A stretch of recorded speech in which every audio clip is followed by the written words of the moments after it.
Eu estou recebendo aqui a Alessandra Silva Hartmann. Ela é do Conselho Municipal dos Direitos da Criança e do Adolescente e coordenadora do pleito para conselheiros tutelares que vai acontecer no próximo domingo. Bom dia, Alessandra.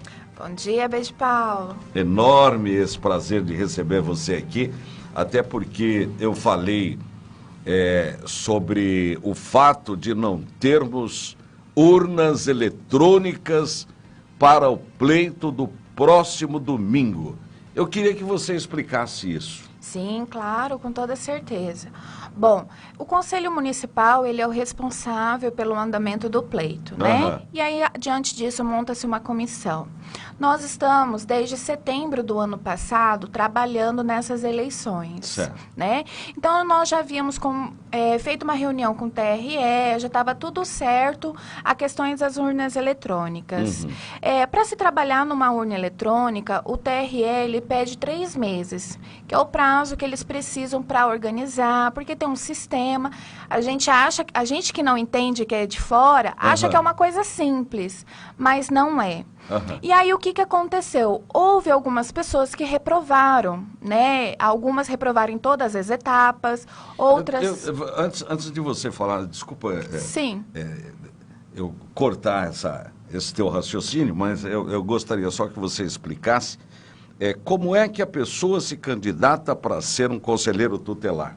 Tá. Tem uma prova antes? Tem uma prova antes. Está tudo em lei municipal, né, de acordo com as orientações do CONANDA, que é o que rege todo esse processo. Né?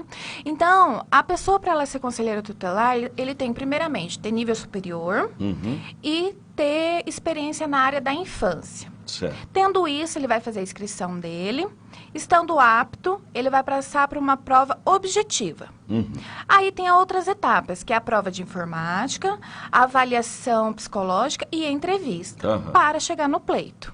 Alessandra, então, pelo que eu entendi, você tem pessoas que foram reprovadas em algumas etapas e aí elas entraram... contra a eleição, querendo se incluir da mesma forma, é isso? Correto. Essas pessoas, elas reprovaram, algumas em todas as etapas, outras em uma única etapa, e elas não concordaram com o resultado.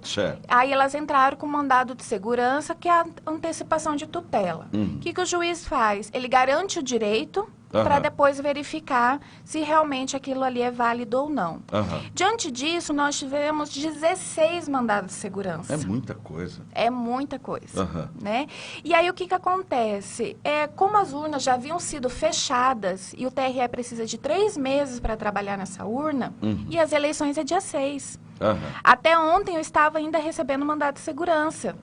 Né? Então, assim, o TRE ele não tem tempo hábil mais para estar trabalhando nessas urnas. Porque não é incluir. Ele precisa resetar todo o serviço que eles fizeram em 3 meses para reiniciar o programa tudo de novo. É como se fosse uma nova eleição para o TRE. Quer dizer, então, por causa disso que vocês vão usar a urna de lona e voto de papel.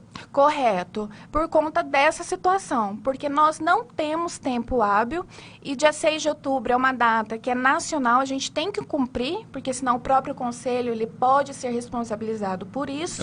E diante de tudo isso, infelizmente, nós tivemos que optar junto ao Ministério Público, que estava conosco numa reunião, né, junto ao TRE, e foi a melhor solução diante da situação. Agora, é uma urna por escola, é muito pouco, vai dar engarrafamento, não tem uma solução para isso, colocar mais urnas, por exemplo? A urna, como é a urna de lona, ela não precisa ser mais que 2, porque o que acontece? A urna de lona, ela vai ficar próxima ao fiscal, ali. O que nós precisamos a mais, que o Conselho e a Comissão já providenciou, são cabines, né? Porque daí a gente deixa uma cabine prioritária para idosos, deficientes e outros, né? E a outra cabine para o restante da população. Alessandra, e como é que, por exemplo, tem Carol com C, Carol com K, e aí, como é que Se a pessoa colocar lá, eu vou escrever Carol, escrevo Carol com K, ou Carol que é com K, escrevo com C,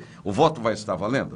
Então, lá nós estaremos colocando, né, o nome de todos os candidatos. Uma lista? Uma lista. Os fiscais já foram capacitados e orientados em relação a isso. E como era a urna eletrônica, os próprios candidatos estavam fazendo a campanha dos seus números, né? Então, eles focaram muito no número.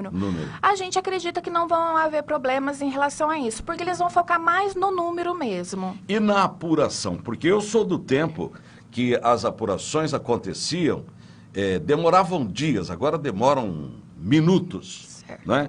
E a apuração, como é que vai ser? Esses votos, quem vai contar? Como é que vai ser? Vai ter fiscal vendo? Porque tem que ver, voto escrito é mais difícil de ser apurado que voto eletrônico. Sim, com certeza.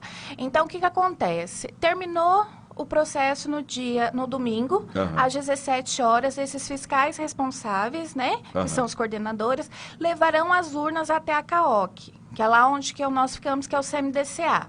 Essa urna será levada até o TRE, lacrada, e ela ficará lá. Na segunda-feira, junto com o Ministério Público, junto com a equipe do TRE, mais a comissão e mais os candidatos, nós estaremos fazendo a abertura e a contagem dos votos. Quer dizer que o resultado, então, vai sair na terça ou quarta-feira? Correto. A gente vai fazer o possível para contar os votos todos na segunda-feira.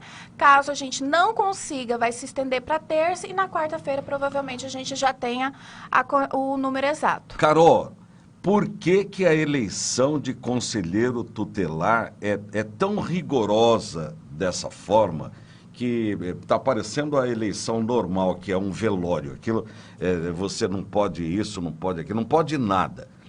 O conselheiro tutelar, o candidato ao conselho tutelar, não podia mesmo fazer propaganda ou poderia fazer propaganda? Ele pode fazer propaganda. Ele podia dar entrevista? Desde que o direito seja igual para todos. O que eles poderiam ter feito? Né? Ter montado uma comissão, essa comissão procurar a coordenação, né? E a gente, junto com eles, faríamos esse acompanhamento. Mas isso não aconteceu? Isso não aconteceu. Ninguém nos procurou. Infelizmente. Agora, eu acho que... Eu sou contra esse negócio. Eleição no Brasil vira um velório. Eleição é uma festa, não é verdade? A pessoa tinha que ir nas emissoras de rádio, televisão, nos jornais, se expor para a gente conhecer a pessoa. E essa eleição... Não, aliás, não, vocês não estão pecando nesta eleição. O Brasil está pecando em todas as outras eleições. As eleições municipais... as eleições estaduais, isso daí é um velório, é uma coisa horrível. Nós temos que aprender com os Estados Unidos, porque lá se vota até para xerife da cidade. E aqui não, aqui é essa coisa que parece que... Sabe qual é a impressão que dá, cara, Alessandra, desculpa? É que está se direcionando para beneficiar alguém que não aparece na coisa. É muito ruim. Não, o conselho ele não vê dessa forma, a comissão ele não vê dessa forma, né? A gente entende que o direito ele tem que ser igualitário para todos, porque todos são, se eles chegaram até aqui, porque eles são competentes, né? E assim, a comissão ela está muito aberta para todo mundo que vier procurar. Olha, a gente precisa de uma reunião, vocês podem acompanhar? Podemos, sem problema nenhum.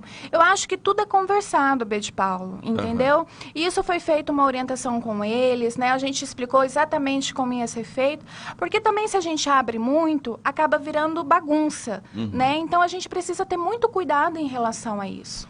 Conselheiro tutelar ganha? Ganha. Ganha bem? Muito bem. Eu vou ser indiscreta aqui. Ganha quanto? Hoje, o salário base de um conselheiro tutelar é 5.100. É muito. Mais os plantões. Cada plantão que o conselheiro faz, salvo me engano, é R$300. É um bom salário. É um bom salário. Tem que ter competência para fazer a coisa. Com certeza, porque a gente está lidando com vidas, né, Bede Paulo? Então, verdade. Tem que ter competência. Você está coberta de razão. Eu falei aqui com a Alessandra da Silva Hartmann, que é do Conselho Municipal dos Direitos da Criança e do Adolescente, coordenadora desta eleição para conselheiros tutelares no próximo domingo. Eu desejo felicidades a vocês e que o próximo pleito seja um pleito aberto, seja realmente uma festa. Eu que agradeço a oportunidade por estar aqui, né? Podemos pensar em amadurecer a ideia, com certeza. E quero chamar a população de Campo Grande para que no dia 6 de outubro, agora domingo, né? Estejam indo votar. Quem pode votar? Quem pode... Uma pergunta importante. Quem pode votar? Acima de 16 anos, que já tenha título do eleitor, né? Que esteja com seu título em dia, com suas obrigações eleitorais corretas. Chega lá, apresenta. Chega lá, apresenta o documento com foto, o título do eleitor, o e-título. Por que a gente pede o título do eleitor? Não é obrigatório, porque como são 60 escolas, né? Às vezes a pessoa pode estar na escola errada. E com o título a gente consegue dar uma informação melhor para a pessoa, se caso ela estiver no lugar não certo. Tá bom. Muito obrigado pela sua atenção de ter vindo aqui. Você é muito simpática, competente para estar na coordenação de um pleito tão importante como esse. E venha depois falar do resultado que a gente vai ficar aqui esperando. Tá Eu bom? que agradeço e venho com certeza. Sucesso para você. Bom,